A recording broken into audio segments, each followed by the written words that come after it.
చూసినట్లయితే government of Telangana medical and health department నుంచి notification అయితే విడుదల చేయడం జరిగింది.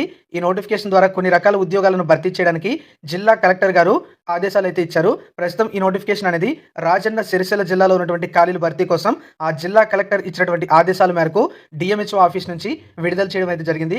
ఇక్కడ మనం ఇది చూడొచ్చు. జిల్లా వైద్య మరియు ఆరోగ్య శాఖాధికారి కార్యాలయం రాజన్న సిరిసిల్ల జిల్లా నుంచి నోటిఫికేషన్ అయితే విడుదలైంది. ఈ నోటిఫికేషన్ ద్వారా భర్తీ చేస్తున్న ఉద్యోగాలకు జనవరి 20వ తేదీ నుంచి జనవరి 25వ తేదీ సాయంత్రం 5 గంటలలోపు డిఎంహెచ్ఓ ఆఫీస్లో మీరు అప్లికేషన్ సబ్మిట్ చేయొచ్చు. అప్లికేషన్ డౌన్లోడ్ చేయడానికి డిస్క్రిప్షన్లో లింక్ ప్రొవైడ్ చేశాను. క్లిక్ చేసి డౌన్లోడ్ చేసుకోండి. నోటిఫికేషన్ ద్వారా సివిల్ అసిస్టెంట్ సర్జన్ అనే పోస్టులు 3 భర్తీ చేస్తున్నారు. ఎంబీబీఎస్ క్వాలిఫికేషన్తో పాటు టీఎస్ మెడికల్ కౌన్సిల్లో రిజిస్టర్డ్ అయి ఉంటే అప్లికేషన్ పెట్టుకోవచ్చు. ఫిజిషియన్ లేదా మెడికల్ ఆఫీసర్ పాలిటివ్ కేర్ పోస్ట్ అయితే ఉంటుంది. ఎండి జనరల్ మెడిసిన్తో పాటు 3 ఇయర్స్ వర్క్ ఎక్స్పీరియన్స్ ఉండాలి. లేదా ఎంబీబీఎస్తో పాటు తెలంగాణ స్టేట్ మెడికల్ కౌన్సిల్లో రిజిస్టర్డ్ అయి ఉండాలి. ఇక స్టాఫ్ నర్స్ ఉద్యోగం అనేది ఉంటుంది. ఇది స్టాఫ్ నర్స్ మేల్ ఉద్యోగం. నేషనల్ క్వాలిటీ సర్టిఫికేషన్ సపోర్ట్ కోసం రిక్రూట్మెంట్ భర్తీ చేస్తున్నారు. బీఎస్సీ నర్సింగ్ చేసి టీఎస్ మెడికల్ కౌన్సిల్లో రిజిస్ట్రేషన్ ఉంటే అప్లికేషన్ పెట్టుకోవచ్చు. మిడ్ లెవెల్ హెల్త్ ప్రొవైడర్ ఉద్యోగాలు అనేవి 6 ఉన్నాయి. ఈ జాబ్స్కి ఎంబీబీఎస్ వాళ్ళు, బీఏఎంఎస్ వాళ్ళు, బీఎస్సీ నర్సింగ్ వాళ్ళు, స్టాఫ్ నర్స్ అంటే జీఎన్ఎం వాళ్ళు అప్లై చేయొచ్చు. అయితే 2020 ఆ తర్వాత నుంచి బీఎస్సీ నర్సింగ్ చేసిన వాళ్ళకి సిపిసిహెచ్ సర్టిఫికేట్ అయితే అవసరం లేదు. మిగతా వాళ్ళు ఎవరైనా ఉంటే జీఎన్ఎం వాళ్ళైనా 2020 కంటే ముందు బీఎస్సీ నర్సింగ్ పూర్తి చేసిన వాళ్ళైనా సరే కమ్యూనిటీ హెల్త్ నర్సింగ్ యొక్క ఒక కోర్స్ అయితే ఉంటుంది. బ్రిడ్జ్ కోర్స్ అనేది సిపిసిహెచ్ కోర్సు, అది పూర్తి చేసి ఉండాలన్నమాట. 6 మంత్స్ కోర్సు. అలాగైతేనే మిడ్ లెవెల్ హెల్త్ ప్రొవైడర్ జాబ్స్కి ఎలిజిబుల్ అవుతారు. అలాగే మరికొన్ని ఉద్యోగాలు చూసుకుంటే district quality assurance manager post ఒకటి ఉంది.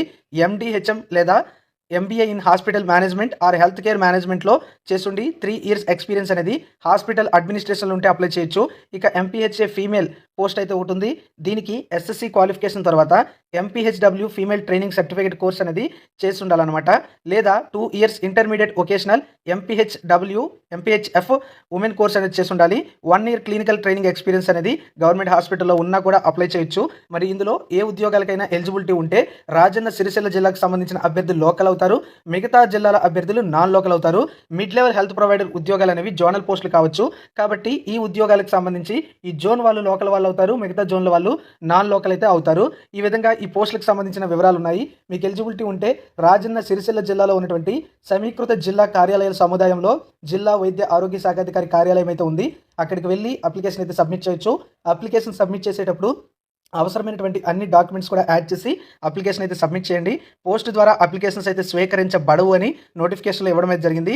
సో దరఖాస్తులను నేరుగా అయితే మీరు వెళ్ళి అప్లికేషన్ అయితే సబ్మిట్ చేసుకోండి. కంప్లీట్ నోటిఫికేషన్ కూడా చదవండి. అప్లికేషన్ ఫీజు అయితే లేదు. ఏజ్కి సంబంధించిన వివరాలు కూడా నోటిఫికేషన్లో ఇవ్వలేదు. కానీ గత నోటిఫికేషన్ల ప్రకారం 18 నుంచి 46 సంవత్సరాల మధ్య ఏజ్ ఉన్న వాళ్ళు అప్లికేషన్ పెట్టుకోవచ్చు. ఏజ్ రిలాక్సేషన్ కూడా గవర్నమెంట్ రూల్స్ ప్రకారం అప్లికబుల్ అవుతుంది. So this is the complete details. Thank you for watching. ఇంకా ఏమైనా నోటిఫికేషన్స్ ఉంటే ఛానల్లో చెప్తాను. ఫాలో అవ్వండి, సబ్స్క్రైబ్ చేసుకోండి.